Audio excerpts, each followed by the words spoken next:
Hi guys, it's Angie with Fun Endeavors Tie-Dye Lab. Today let's make a couple of gravity-dyed spirals.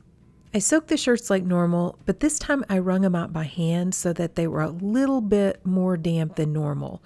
Whenever I wring the shirts out with my Panda spin dryer, it gets quite a bit of the soda ash out of them. And since I'm going to dye them outside, I want them to stay damp for longer, so I wanted them to have quite a bit of soda ash remaining inside. I've taken a piece of vinyl guttering and placed it inside the shirt, in between the front and the back layer of the shirt. And while I still had my shirt inside, I went ahead and marked a spot where I'd like to start the spiral. This is a ladies V-neck t-shirt, and I've started the spiral just about level with the armpits of the shirt, right in the middle underneath where the V comes to a point. It's easier if I go ahead and mark where I'd like to start my spiral before I try to put it inside the guttering. That's what I did last time, and it was a little bit difficult to find where I wanted to start my spiral. I'll explain a little bit more about how I spiraled the shirt when I get to the second shirt, because it's just about time to apply the dye to this one. I just got in some new Happy Cat tie-dye colors, and one of the colors that I got in was Moonstone. So I wanted to go ahead and try it on this shirt and see how it looks. The last time I made one of these shirts, I used more colors and added more lines of dye. This time I thought I would only use 3 colors and not add quite as much dye. So I'm starting off with Aster from Pro Chemical and Dye, and I'm going to place that color all the way across the shirt in a line. And I'm going to try to go through the center of this spiral. Whenever you take the colors through the center of the spiral, or at least up to the center of the spiral, it looks like all the colors are originating from that same place. Now I'm going to use Moonstone from Happy Cat Tie-Dye, and I'm going to place that all the way across the shirt as well. But because I already have the Aster going through the center, I'm just going to kind of skip that area and go to the other side of the line. The last color that I'm going to use is Teal Green from Dye Spin. And I'm going to apply that the same way I did the Moonstone. I'm going to skip that middle area.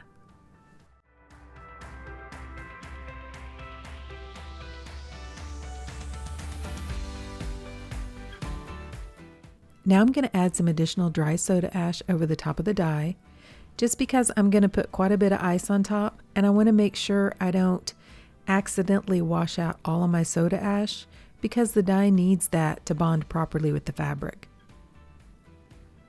Then I'm going to place a pretty large chunk of ice on top. So the temperature outside today is a little over 100 degrees Fahrenheit, which makes our heat index between 100 degrees and 110 degrees Fahrenheit. So if I was using just regular ice, it would melt within a matter of minutes. I think even these really large chunks of ice were melting in a little bit less than an hour.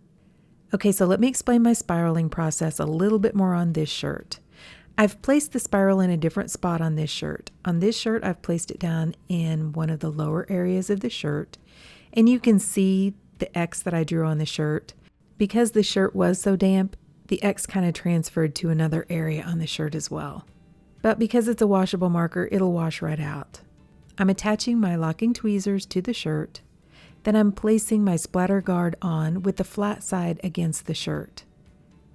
As I spiral the shirt, I'm going to go ahead and make additional folds with my other hand. This is a little bit trickier since the entire shirt is not on top of the guttering. You know, part of it is underneath the guttering. And because I left the shirt a whole lot more damp than I normally do. So because it's so wet, it's kind of clinging to the guttering a little bit.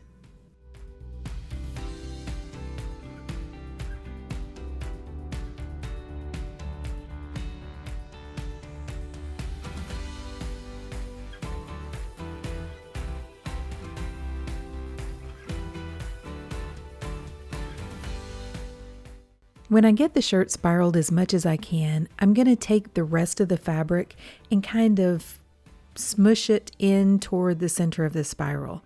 I want to be able to apply the dye to that part of the shirt, and I want to be able to place the ice in that area.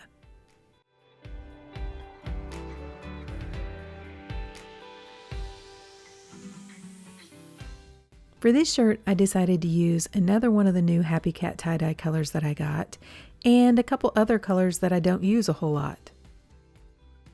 I'm going to basically apply the dye the same way that I did on the other shirt, but I'm starting with Bazooka Pink from Dharma Trading Company, and I actually think this was a special order dye. I've had this one quite a while, but if you like this color, you can usually find these from a Facebook group called Tie-Dye Supplies Marketplace. I'll put a link down below in the description for this video. Dharma sells these special order colors in very large quantities, but people from that group buy them in the large quantities and then repackage them down into smaller quantities. It's really humid outside today. So humid, in fact, that the Bazooka Pink in particular was really sticking to my stainless steel spoon. That normally doesn't happen. The dye colors do really well with the stainless steel. They very rarely stick. The next color that I'm going to use is Dharma's Baby Pink. And the final color I'm using is the new Happy Cat color that is called Fireball.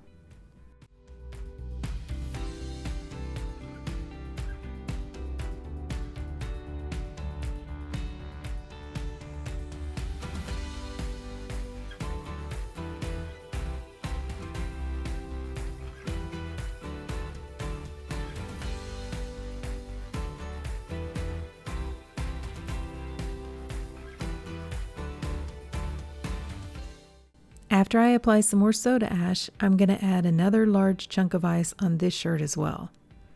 So, like I said, this ice melted fairly fast, probably in a little less than an hour. So I came back and added a second chunk of ice. The shirt hadn't dried out, and I've included some process photos so you can see the way the dye was moving down the shirt. After this second layer of ice melted, I came back and added a third layer of ice.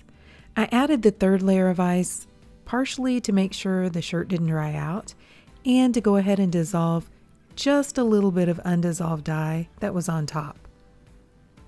After the last layer of ice melted, I went ahead and took a container lid that was not clear and laid it across the top of both of these shirts, partially to help keep the shirts from drying out because I didn't want the sun or the wind to affect them, and secondly, to make sure I didn't get any little critters on top of them.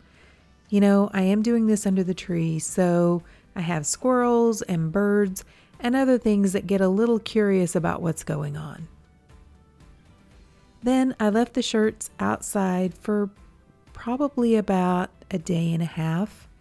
I didn't need to leave them that long, but honestly I got busy and was away from the house the next day, so I had to wait a full entire day before I could actually rinse them out. By the time I got around to rinsing it, the shirts were both completely dry, but that's fine. I mean, they'd had plenty of time to bond with the dye before the fabric totally dried out. So I went ahead and took them to my utility sink, and I started rinsing them in cold water to rinse out the soda ash. I rinsed them separately too because they are two different color palettes. Then I warmed the water up to hot and rinsed them in hot water to rinse out any of the excess dye that didn't bond with the fabric. Because I didn't use a whole lot of extra dye, I didn't have a whole lot of excess dye come out of the shirts, but I did go ahead and soak them like normal by adding some really hot water in my utility sink, a little bit of Blue Dawn dish detergent, and then just allowing them to soak. When the water cooled off, I came back and I didn't really need to change it out. There was a little bit of color in the water, but not enough that I needed to do a second soak.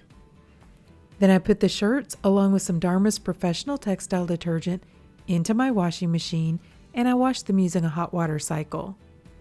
Okay, so both of the shirts have been washed, dried, and ironed, so let's see what they look like. Okay, so here's the first shirt. And I think these colors are really pretty. Like I said, I left quite a bit of white, so I do still have white left on the shirt, but I think it looks good. I like the different colors, like the darker greens, the more aqua, teal type colors, the purpley colors. I think it's really pretty. And if you're wondering, this is a V-neck ladies shirt, which I purchased from Old Navy. I'm always looking for places to find new shirts and things to try to dye. So here's the second shirt, and I really like this one too. I like the different pinks and oranges together, kind of the coral type colors. I think it looks really pretty. I don't use these two pinks very often. They don't have a lot of color splits, so I don't tend to use them for ice dyeing very often, but I think they're really pretty. I think they go really well with the Fireball from Happy Cat Tie-Dye. And if you're wondering, this is a Sonoma brand t-shirt, which is a ladies v-neck that I purchased from Kohl's. Here again, this is one that I saw and I thought, well, let's just buy a few sizes and give it a try. And so far, I'm really happy with both of these shirts. So if you're looking for a ladies shirt and maybe you don't want to have to order online, the ones from Old Navy and Kohl's seem to dye pretty well. So I've included some photos of both of the shirts together just so that you can see how pretty the dye movement is. I really love the way the streaks of dye just kind of flow down the shirt. And then because I don't tie the back in with the front, I just let it hang down below. The dye moves really cool on the back side of the shirt too. I left more white on these shirts than the one that I did before because I wanted to kind of see what it would look like. If it would let the colors breathe a little bit and if I would like the white on this type design or technique. And I really do. I think it looks pretty. I do have several dye flecks on the shirt, and part of the reason for that is because I did these shirts outside, so the wind kind of blew a little bit of the dry dye around, and I left the shirts really pretty damp, so the minute those little flecks of dye hit the shirt, they kind of lodged there. Like I said before, if you are one who really hates little dye spots on your shirt, this might not be the technique for you, because as much as I've tried with any kind of gravity dyes, because I do them outside and because of the technique, I do end up with some little dye spots. It personally doesn't bother me. I think it kind of adds to the uniqueness of the shirt, but I do know that it really bothers some people. I do think I got really great vibrant colors though on these shirts, and I think they're really pretty. I know I kind of casually mentioned as I was explaining the dye process about not wanting the shirts to dry out. And the reason for that is the minute the shirt dries out, the dye will no longer bond with the shirt. So whenever I put a shirt outside that I've either ice dyed or liquid dyed, I usually try to cover it so that it doesn't dry out as quickly.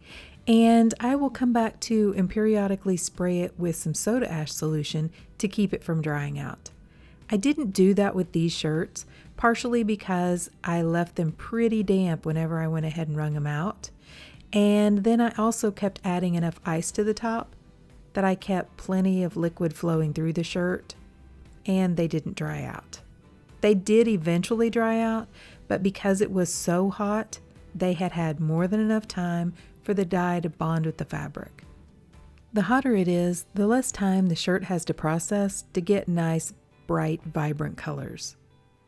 So overall, I love these shirts, and I think they turned out really pretty. But what do you guys think? Please drop me some comments down below and let me know. And let me know where you like the spiral, whether you like it in the center of the shirt or whether you like it down on the lower portion.